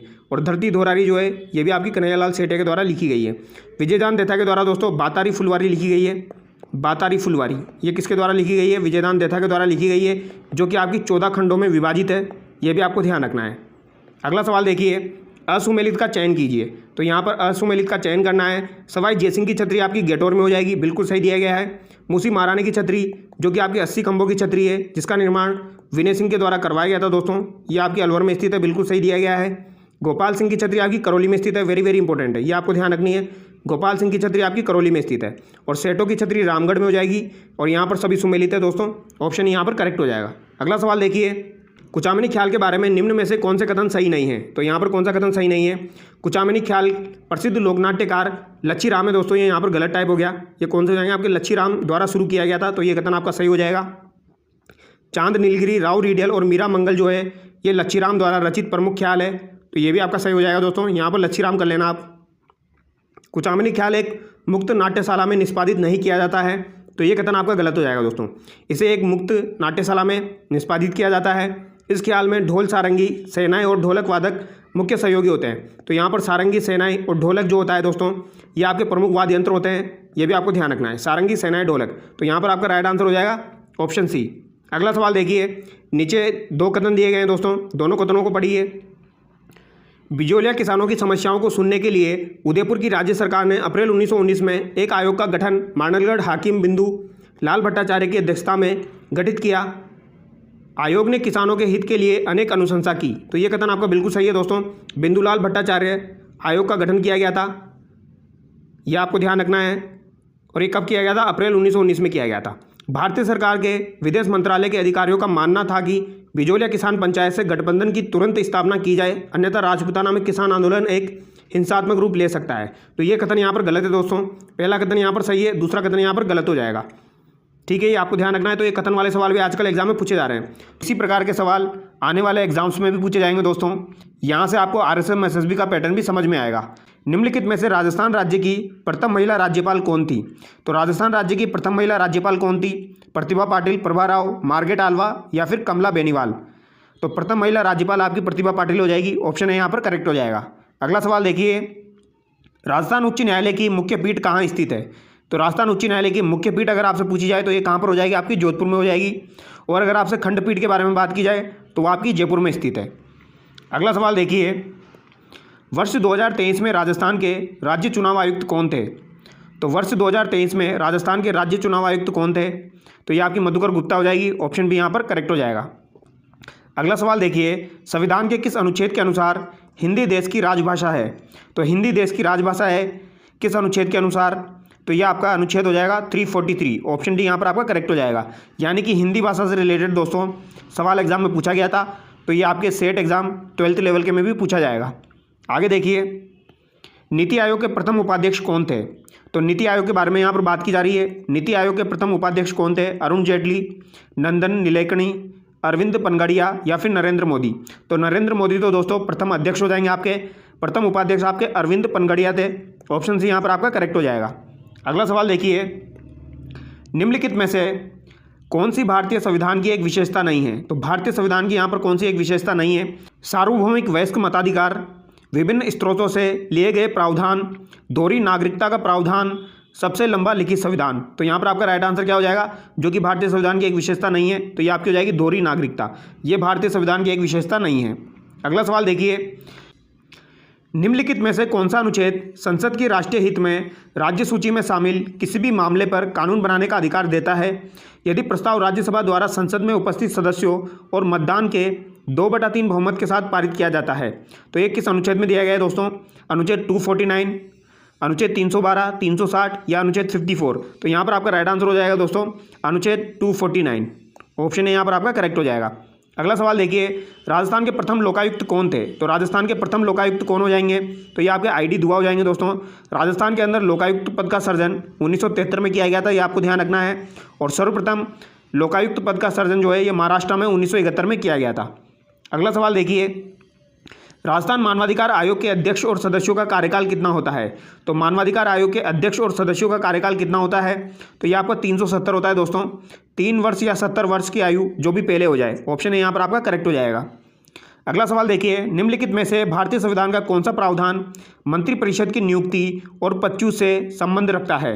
तो मंत्रिपरिषद की नियुक्ति और पदच्युत से संबंध रखता है, तो ये आपका अनुच्छेद 75 हो जाएगा। ऑप्शन डी यहाँ पर आपका करेक्ट हो जाएगा। अगला सवाल देखिए, भारत के योजना आयोग का गठन को हुआ था? तो भारत के योजना आयोग का गठन कब हुआ था दोस्तों? तो योजना आयोग के बारे में यहाँ पर बात की जा रही है दोस्तों। ये कब हुआ था? ये आपका 15 मार्च 1950 को हुआ था। ऑप्शन है यहाँ पर आपका करेक्ट हो जाएगा। और अगर आपसे नीति आयोग के बारे में बात की जाए दोस्तों, तो नीति आयोग का गठन 1 जनवरी 2015 को किया गया था। और प्रथम अध्यक्ष इसके कौन हो जाएंगे? नरेंद्र मोदी हो जाएंगे। अगला सवाल देखिए, नीचे दिए गए विकल्पों में से सही कथन चुने। यहाँ पर 4 कथन है, इनमें से सही कथन आपको चुनना है। ब्रिटिश संसद ने 5 जुलाई 1947 को भारतीय स्वतंत्रता अधिनियम पारित किया। यह अधिनियम माउंटबेटन की योजना पर आधारित था। अधिनियम ने 10 अगस्त 1947 को रॉयल स्वीकृति प्राप्त की। अधिनियम 15 अगस्त 1947 को लागू कर दिया गया। तो यहाँ पर दोस्तों आपका A, B, D सही है।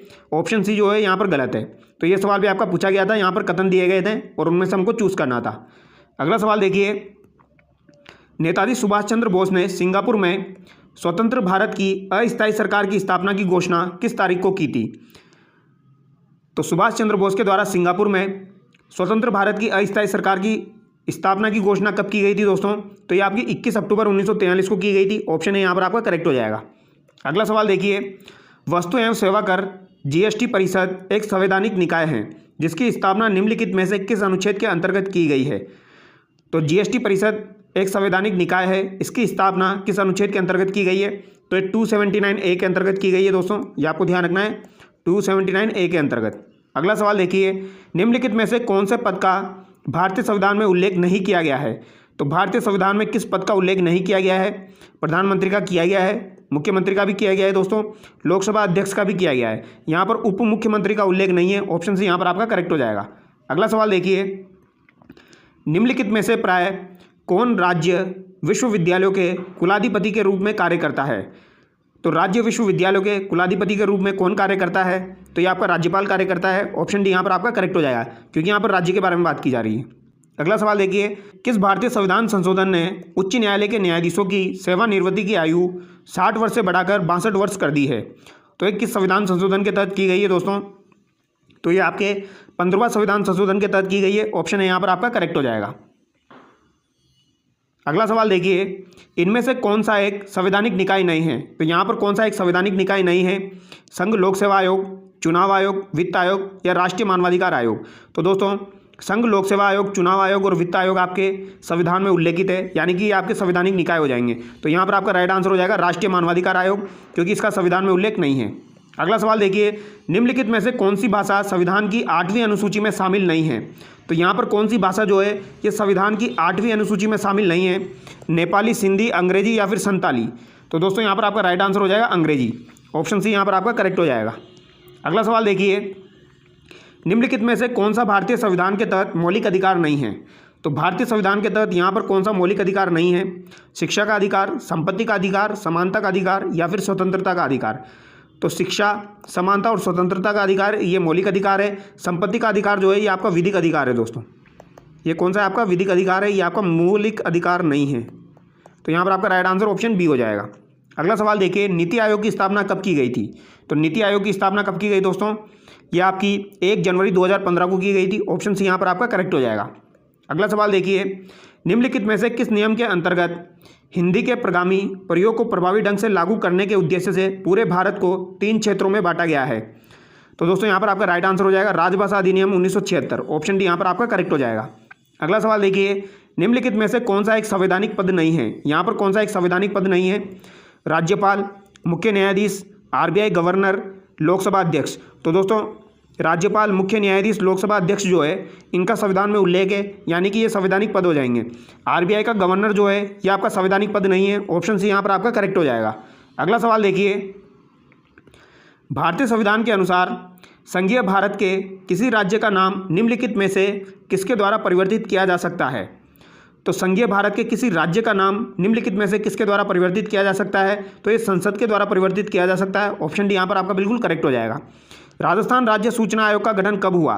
तो राजस्थान राज्य सूचना आयोग का गठन आपका कब हुआ था? 18 अप्रैल 2006 को हुआ था। ऑप्शन बी यहाँ पर आपका करेक्ट हो जाएगा। अगला सवाल देखिए, भारतीय लेखा परीक्षा और लेखा विभाग के प्रमुख कौन हैं? तो भारतीय लेखा परीक्षा और लेखा विभाग के प्रमुख कौन हो जाएंगे? वित्त मंत्री, प्रधानमंत्री, भारत के नियंत्रक एवं महालेखा परीक्षक या भारत के महान्यायवादी, अटॉर्नी जनरल। तो यहाँ पर आपका राइट आंसर हो जाएगा दोस्तों ऑप्शन सी, भारत के नियंत्रक एवं महालेखा परीक्षक। ये आपको ध्यान रखना है दोस्तों। C&AG जो है ये भारतीय लेखा परीक्षा और लेखा विभाग का प्रमुख होता है। अगला सवाल देखिए, राष्ट्रीय पंचायती राज दिवस कब मनाया जाता है? तो राष्ट्रीय पंचायती राज दिवस आपका 24 अप्रैल को मनाया जाता है। अगला सवाल देखिए, कानून के समक्ष समानता की अवधारणा कानून के शासन की अवधारणा का एक तत्व है, इसे किसके द्वारा प्रतिपादित किया गया था? तो इसे किसके द्वारा प्रतिपादित किया गया था? कानून के समक्ष समानता की अवधारणा, इसको किसके द्वारा प्रतिपादित किया गया था? A.V. डाइसी के द्वारा। ऑप्शन बी यहाँ पर आपका करेक्ट हो जाएगा। अगला सवाल देखिए, राजस्थान सूचना आयोग अपनी वार्षिक रिपोर्ट किसको प्रस्तुत करता है? तो राज्य सूचना आयोग जो है ये अपनी वार्षिक रिपोर्ट जो है ये राज्य सरकार को प्रस्तुत करता है। ऑप्शन बी यहाँ पर आपका करेक्ट हो जाएगा। राज्य सूचना आयोग और महिला आयोग और इसके अलावा मानवाधिकार आयोग, इसके अलावा दोस्तों मानवाधिकार आयोग, ये अपनी रिपोर्ट किसको देते हैं? ये राज्य सरकार को देते हैं। ये आपको ध्यान रखना है। अगला सवाल देखिए, भारत में परिसीमन आयोग के बारे में निम्नलिखित सूचनाओं पर विचार करते हुए सही विकल्प का चयन करें। परिसीमन आयोग कानून 1952, 1962, 1971 और 2002 में सीमा निर्धारित करने या क्षेत्रीय विधानसभा की परिसीमा निर्धारित करने के लिए किया गया था। दूसरा कथन है, इसके आदेशों को न्यायालय में चुनौती नहीं दी जा सकती है। तो दोस्तों यहाँ पर आपका पहला कथन तो असत्य है, लेकिन दूसरा कथन सत्य है, क्योंकि इसके आदेशों को न्यायालय में चुनौती नहीं दी जा सकती है। तो पहला कथन यहाँ पर आपका गलत हो जाएगा, दूसरा कथन यहाँ पर आपका सही हो जाएगा। अगला सवाल देखिए, निम्नलिखित में से राजस्थान के लोकायुक्त के न्यायाधिकार क्षेत्र में नहीं आते हैं। तो लोकायुक्त के न्यायाधिकार क्षेत्र में कौन नहीं आता है? राजस्थान राज्य के कानून द्वारा स्थापित सेवाओं के सदस्य, जिला प्रमुख, मंत्री या फिर मुख्यमंत्री। तो दोस्तों यहाँ पर मुख्यमंत्री लोकायुक्त के न्यायाधिकार क्षेत्र में नहीं आते हैं। आपको ध्यान रखना है। ऑप्शन डी करेक्ट हो जाएगा। अगला सवाल देखिए, पुंची आयोग 2010 निम्नलिखित में से किससे संबंधित है? तो पुंची आयोग जो है दोस्तों ये आपका किससे संबंधित है? शिक्षा में सुधार, कर सुधार, केंद्र राज्य संबंध या मृत्युदंड उन्मूलन। तो एक केंद्र राज्य संबंध से संबंधित है, ये आपको ध्यान रखना है। पुंची आयोग का संबंध किससे हो जाएगा? केंद्र और राज्य के मध्य के संबंध से हो जाएगा। ये आपको ध्यान रखना है। यानी राज्य में राज्यपाल के बारे में इसके द्वारा कुछ कथन कहे गए थे। अगला सवाल देखिए, संविधान के किस अनुच्छेद से हिंदी भाषा के विकास एवं प्रचार प्रसार के लिए आवश्यक निर्देश प्राप्त होता है? तो हिंदी भाषा के विकास एवं प्रचार प्रसार के लिए आवश्यक निर्देश किस अनुच्छेद में प्राप्त होता है? तो ये आपके अनुच्छेद दोस्तों 351 में प्राप्त होता है। ऑप्शन सी यहाँ पर आपका करेक्ट हो जाएगा। अनुच्छेद 343 से लेकर 351 तक दोस्तों हिंदी भाषा के बारे में उल्लेख दिया गया है। अगला सवाल देखिए, निम्नलिखित में से कौन सी रीट उच्चतम न्यायालय द्वारा जारी की जाती है जो निचले अदालत के न्यायिक क्षेत्र के अधिकार को रोकती है तथा जो उसके क्षेत्राधिकार में निहित नहीं है? प्रतिषेध, बंदी प्रत्यक्षीकरण, परमादेश या फिर उत्प्रेक्षण। तो दोस्तों यहाँ पर आपका राइट आंसर हो जाएगा प्रतिषेध। ऑप्शन ए यहाँ पर आपका करेक्ट हो जाएगा। अगला सवाल देखिए, निम्नलिखित में से कौन राष्ट्रीय मानवाधिकार आयोग के अध्यक्ष की नियुक्ति करने के लिए गठित समिति में सम्मिलित नहीं होता है? तो राष्ट्रीय मानवाधिकार आयोग के अध्यक्ष की नियुक्ति करने के लिए जो गठित समिति होती है उसमें सम्मिलित नहीं होता है। लोकसभा का अध्यक्ष भी होता है दोस्तों, लोकसभा में विपक्ष का नेता भी होता है और प्रधानमंत्री भी होता है। यहाँ पर भारत का मुख्य न्यायाधीश नहीं होता है। ऑप्शन सी यहाँ पर आपका करेक्ट हो जाएगा। अगला सवाल देखिए, निम्नलिखित में से किस निधि से सरकार के सभी व्यय किए जाते हैं और संसद के प्राधिकार के बिना इनमें से कोई राशि आहरित नहीं की जा सकती? लोक लेखा, निजी लेखा, आकस्मिकता निधि या समेकित निधि। तो यहाँ पर आपका राइट आंसर हो जाएगा समेकित निधि।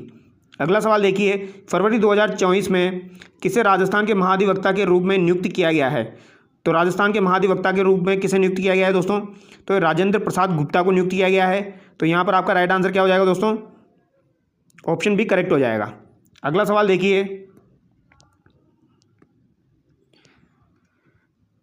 निम्नलिखित में से किस मंत्रालय द्वारा चलचित्र प्रक्षेपी प्रमाणीकरण 2024 लागू किया गया है? सूचना एवं प्रसारण मंत्रालय, विधि एवं न्याय मंत्रालय, वाणिज्य और उद्योग मंत्रालय या फिर कृषि मंत्रालय? तो दोस्तों ये सूचना एवं प्रसारण मंत्रालय द्वारा लागू किया गया। ऑप्शन है यहाँ पर आपका करेक्ट हो जाएगा। अगला सवाल देखिए, निम्नलिखित में से कौन राजस्थान की प्रथम महिला उप मुख्यमंत्री थी? तो प्रथम महिला उप मुख्यमंत्री थी कमला बेनीवाल, दिया कुमारी, प्रतिभा पाटिल या फिर वसुंधरा राजे? तो ये कमला बेनीवाल हो जाएगी। ऑप्शन है यहाँ पर आपका करेक्ट हो जाएगा। अगला सवाल देखिए, भारत के राष्ट्रपति द्वारा राज्यसभा में कितने सदस्यों को मनोनीत किया जाता है? तो राष्ट्रपति द्वारा राज्यसभा में कितने सदस्यों को मनोनीत किया जाता है? तो 12 सदस्यों को मनोनीत किया जाता है। ऑप्शन सी आपका करेक्ट हो जाएगा। अगला सवाल देखिए, लोकसभा अध्यक्ष किसी भी सदस्य को बोलने से रोक सकता है और दूसरे सदस्यों को बोलने की अनुमति दे सकता है। इस तथ्य को जाना जाता है। तो इस तथ्य को किसके रूप में जाना जाता है? इसे यील्डिंग द फ्लोर के रूप में जाना जाता है। ऑप्शन सी यहाँ पर आपका करेक्ट हो जाएगा। अगला सवाल देखिए, स्मारकों, स्थानों और कलात्मक वस्तुओं या ऐतिहासिक महत्व के स्थलों को सुरक्षित रखने के लिए उन्हें राष्ट्रीय महत्व का दर्जा दिया गया। भारतीय संविधान में निम्नलिखित में से किसमें सम्मिलित है? तो दोस्तों ये राज्य के नीति निर्देशक तत्वों में सम्मिलित है। ऑप्शन सी यहाँ पर आपका करेक्ट हो जाएगा। नीति निर्देशक तत्वों का उल्लेख दोस्तों भाग 4 में दिया गया है। भाग 4 में इसका उल्लेख है और भाग 4 में 36 से लेकर 51 तक इसका उल्लेख दिया गया है। ये आपको ध्यान रखना है। अगला सवाल देखिए, 1952 में मुदालियर आयोग की स्थापना की गई थी। तो मुदालियर आयोग की स्थापना किस लिए की गई थी? तो माध्यमिक शिक्षा प्रणाली की स्थिति की जांच के लिए की गई थी। ऑप्शन है यहाँ पर आपका करेक्ट हो जाएगा। ये आपको ध्यान रखना है। अगला सवाल देखिए, वर्तमान में राजस्थान मानवाधिकार आयोग के अध्यक्ष कौन हैं? तो राजस्थान राज्य मानवाधिकार आयोग के अध्यक्ष कौन है वर्तमान में? तो ये आपके न्यायमूर्ति गंगाराम मूलचंदानी हो जाएंगे। ऑप्शन सी यहाँ पर आपका करेक्ट हो जाएगा। अगला सवाल देखिए, राजस्थान उच्च न्यायालय की स्थापना किस वर्ष हुई? तो राजस्थान उच्च न्यायालय की स्थापना किस वर्ष हुई थी? तो ये आपकी 1949 में हुई थी। ऑप्शन भी यहाँ पर आपका करेक्ट हो जाएगा। अगला सवाल देखिए, न्यायपालिका द्वारा नागरिकों के अधिकार के संरक्षण में निश्चयात्मक भूमिका और विधायी एवं कार्यपालिका के क्षेत्राधिकार में हस्तक्षेप के द्वारा समाज में न्याय के संवर्धन को क्या कहा जाता है? तो इसे क्या कहा जाता है दोस्तों? इसे न्यायिक सक्रियतावाद कहा जाता है। ऑप्शन डी यहाँ पर आपका करेक्ट हो जाएगा। अगला सवाल देखिए दोस्तों, शहरी स्थानीय निकायों में महिलाओं हेतु सीटों के आरक्षण का प्रावधान निम्नलिखित में से किस संविधान संशोधन अधिनियम द्वारा किया गया था? तो ये आपके 74वें संविधान संशोधन के द्वारा किया गया है। ऑप्शन डी यहाँ पर आपका करेक्ट हो जाएगा। अगला सवाल देखिए, निम्नलिखित में से किसने भारतीय संविधान सभा में उद्देश्य संकल्प प्रस्तुत किया? यानी उद्देश्य प्रस्ताव किसके द्वारा प्रस्तुत किया गया था? प्रस्तावना के बारे में बात की जा रही है, तो ये जवाहरलाल नेहरू द्वारा प्रस्तुत किया गया था। अगला सवाल देखिए, जब राज्यों में संवैधानिक तंत्र की विफलता के कारण आपातकाल घोषित किया जाता है तो यह किस अनुच्छेद से होता है? तो आपातकाल घोषित किया जाता है संवैधानिक तंत्र की विफलता के कारण, तो यह अनुच्छेद 356 के तहत होता है दोस्तों। ऑप्शन सी यहाँ पर आपका करेक्ट हो जाएगा। अगला सवाल देखिए, निम्नलिखित में से कौन अंतर्राज्य परिषद और नीति आयोग की शासकीय परिषद दोनों का सदस्य होता है? तो अंतर्राज्य परिषद और नीति आयोग की शासकीय परिषद दोनों का सदस्य होता है। ये आपका कौन हो जाएगा दोस्तों? तो ये आपका दोस्तों राज्यों का मुख्यमंत्री हो जाएगा। ऑप्शन है यहाँ पर आपका करेक्ट हो जाएगा। अगला सवाल देखिए, भारतीय संविधान में राजभाषा शब्द का प्रयोग किस अर्थ में किया गया है? तो राजभाषा शब्द का प्रयोग सरकारी कामकाज के लिए प्रयुक्त भाषा के रूप में किया गया है। ऑप्शन बी यहाँ पर आपका करेक्ट हो जाएगा। अगला सवाल देखिए, भारतीय संघ के मंत्रिमंडल के सदस्य सामूहिक रूप से किसके प्रति उत्तरदायी होते हैं? तो भारतीय संघ के मंत्रिमंडल के सदस्य सामूहिक रूप से किसके प्रति उत्तरदायी होते हैं? प्रधानमंत्री, राज्यसभा, लोकसभा या फिर राष्ट्रपति? तो ये किसके प्रति उत्तरदायी होते हैं दोस्तों? तो ये लोकसभा के प्रति उत्तरदायी होते हैं। ऑप्शन सी यहाँ पर आपका करेक्ट हो जाएगा। अगला सवाल देखिए, भारत में वित्तीय प्रणाली पर बनी समिति के अध्यक्ष कौन थे जिन्होंने परिसंपत्ति के पुनर्निर्माण कोष की स्थापना की सिफारिश की थी? तो ये कौन हो जाएंगे आपके? ये श्री एम नरसिम्हा राव हो जाएंगे। ऑप्शन सी यहाँ पर आपका करेक्ट हो जाएगा। अगला सवाल देखिए, निम्नलिखित में से किस संविधान संशोधन ने भारत में पंचायती राज संस्थाओं को संवैधानिक दर्जा और सुरक्षा प्रदान की?